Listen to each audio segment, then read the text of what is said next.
And lahat sila kumpiyansa eh, di ba? Yes. And sabi mo nga kanina, di ba, matagal na magkakasama para yung koponan na to as Yeah. offensive foul. Whistled on Chris Hubilia. At nagulat si Chris after the foul.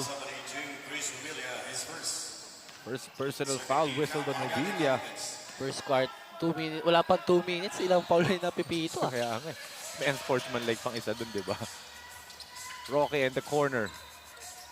They give it back to Ferreras. Give it to Justin. JB fires. Off the mark for Bautista. Roque saves it pero Good effort. Sabi nga nila, you'll only live by an example if you're the one who's doing it. para dito sa panig ng Pampanga, Delta Royce Hotel and Casino, elite pa rin yung lineup nila. And pero napapansin ng lahat, wala ngayong araw si Kevin Santos, si Young Skyscraper, di ba? Kaya Hubilia attack. Oh, what a block by Lakindanum! Grabe. Meet me at the Rev. Ano yun sa mga yung larong labas lang, hindi inter-barangay eh. Yung larong labas lang yung puntahan kayo ice tubig, ganyan yung laban eh. Parang labang pandesal to ah. Pang Good umaga yun pass. ah. Shooter yan. Yes, as sumobra lang for Carlo. Pabilona on the run. Turns it over. Tumatakbo na ang mga nakaitim.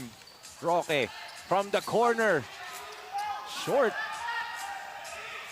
And mag-isa si Pabilona and Joshua. Uy, bitin lang. Hubilia attacks. Blocked by Lakindanum. And Pabilona. Oh, Pabilona gets a tech. Kitang-kita.